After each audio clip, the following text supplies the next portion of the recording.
Now, as you know, if you watch this show, and you really should be watching it every week, I try to launch each show with optimism and hope, even bringing the stories of the week to you in a way that'll put a smile on your face. But tonight, I'm afraid the news is dire. I've been listening this week to prominent Democrats and talking heads, well, mostly empty talking heads on TV, and it appears that the end of the world is near. Oh, I'm not just talking about the end of our great republic. I'm talking about the end of the world. Now, it's not due to nuclear war or meteors or asteroids hitting the Earth. It's not because of an electromagnetic pulse that would shut down all electricity and electronics throughout the whole world. And it isn't famine or a cataclysmic infectious disease. No. It seems the end of the world is imminent because President Trump has nominated Judge Brett Kavanaugh to replace Justice Anthony Kennedy on the U.S. Supreme Court. And that, my friends, according to the people who run the Democratic Party and the media, but I repeat myself, will singularly bring about the destruction of the entire planet.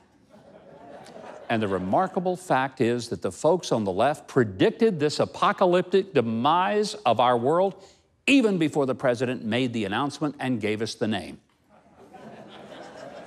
In fact, so confident that the president's selection would ruin the earth that there were pre-printed signs for protesters to wave days before the announcement, with several possible nominees' names printed and ready for the protest march the moment the pick was announced.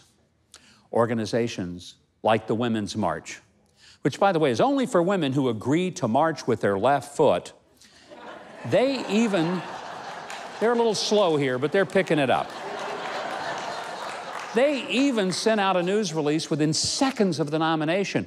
But here's what's funny. They were so eager to express their outrage for such a terrible person to be named by President Trump that they sent the bulletin with a blank space for the name because, as we know, it didn't matter who the president named, it would be the end of the world.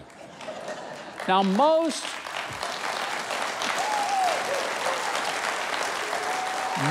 of the anxiety about Judge Kavanaugh seems to be that he might join 4 other justices and overturn the disastrous Roe v. Wade decision from 1973 that made America the most pro-abortion nation on earth.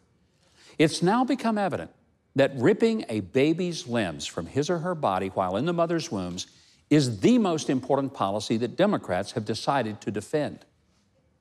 Well, other than getting rid of our national borders and demanding that we put the late Minnie Pearl in charge of border security so she can holler, "Y'all come!" Because the left, this audience did know who she was. The left is led by those who have lost all sanity and common sense. None of us actually know what Judge Kavanaugh would do if he had the chance to overturn this dreadful slaughter of the innocents. But even if Roe v. Wade were struck down, it doesn't end abortion. It just leaves the decision to the states. But the careless killing of babies would be better stopped if we simply recognized that an unborn child is a person, which of course he or she is, at least biologically.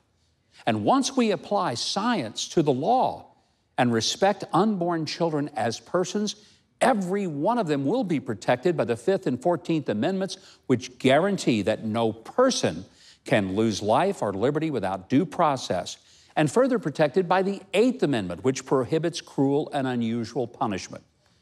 Of course,